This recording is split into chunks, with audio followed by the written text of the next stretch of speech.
So let's talk about the versatile collard green. There's so many different things that you can use these collard greens for, like a wrap. You can put all kinds of stuffings in it. You can put it in your smoothies once you chop it up. You can even make a stir fry and just throw handfuls in. You can also puree it and make a pesto. But today's video is all about sauteing it because we are going to use it as a side dish, okay? A southern staple is some collard greens. The first thing you need to do, whether you get them out of the garden or out of the grocery store, is you gotta wash them. So put them in some cold water, maybe add some vinegar and salt, and you'll be good to go. Once you've thoroughly washed them, now we need to chop them.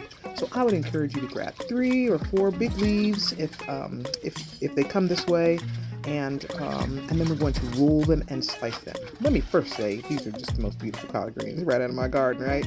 Bigger than my hands. But anyway, we're gonna roll them up.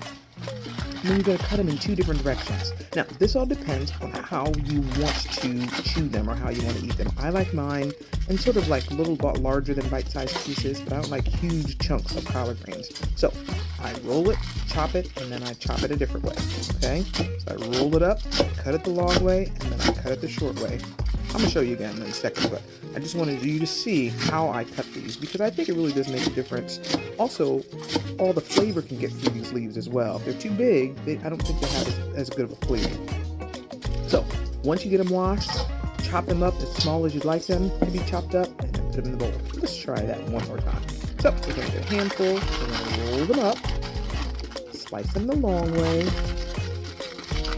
a couple times, and then chop them up the other way, okay?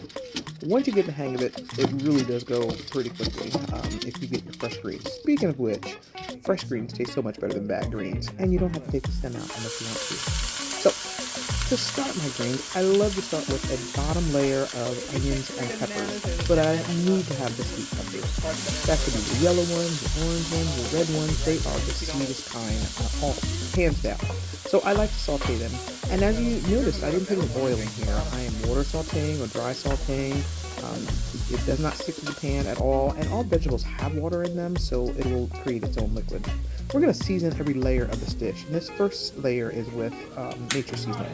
Nature seasoning has multiple seasonings in there, and so when you check it out at the grocery store, see if you like all the different ingredients. It's a great way to add multiple types of flavor. We're also going to put some cabbage in here.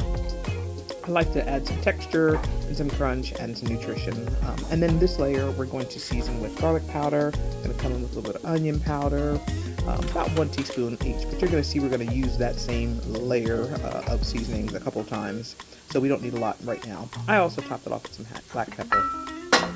Once you season that up and mix it up, we're just going to cook it down a little bit so that the vegetables in this layer are well coated with all our seasonings and they are nice and soft as well.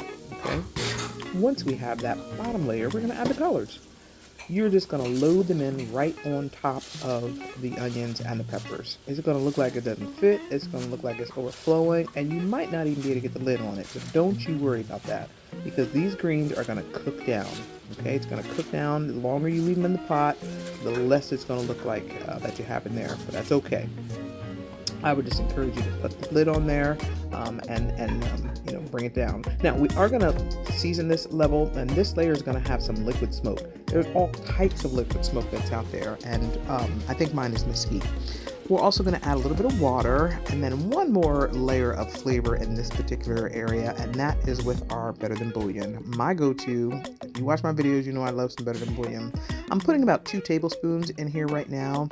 Now, I could have put it in the water and just poured it in. It might have worked a little bit easier, but I didn't know how much water I needed, so I just am going with the 2 tablespoons. And it's okay that I'm just putting it on the leaves because once this steams down, we'll be able to mix the leaves and everything else all together, and then those flavors will be all thoroughly mixed. Okay, so we have multiple levels of flavor. We're steaming it down a little bit, and now we can mix up the Better Than Bouillon. But you see how vibrant this green is. This is good. You don't want to cook these to death where it's no longer green because then they're not as nutritious. But you're going to mix all that up. You're taking the Better Than Bouillon, mixing it in there, and then we're going to season this layer too. So I put a little bit more nature seasoning in, okay, because we have probably 8-9 cups of greens. Again, I'm going in with the black pepper. You can use a cayenne or a chili pepper if you want a little bit of heat on that. But then I'm also going to have my normal onion powder and garlic powder as well. You want to make sure this is well seasoned, and it has not been a lot of salt. Okay, it's flavor. That's what you want, flavor. And let the Better Than Bouillon season it up with the salt. Okay. Now, why do you want to eat collard greens? There's so many benefits. Your vitamins A, C, and K. You have potassium, folates, antioxidants. Just some awesome benefits. These are good for brain function, good for muscles. They're good for fighting diabetes. It's really low in calories. So many benefits that I just can't talk about collards enough. So once you get to this point, just make sure you taste it. Is it tender enough for you? If not, add a little bit more water and continue to steam this down. Okay, I probably have steamed this thing for maybe 25 minutes or so. But you can steam it as long as you want to steam it. If you like them less tender, cook it for less time. But this is the finished product. Let me tell you, this is absolutely delicious. This is like Sunday, go to meeting after church kind of meal, okay? It is awesome. I probably make them every week. It's flavorful, it's healthy, it's beautiful, and it's delicious. Now, you can say you know how to make some collard greens. Be sure to like the video and click subscribe. And then in the comment section below, tell me how you like to make your collards.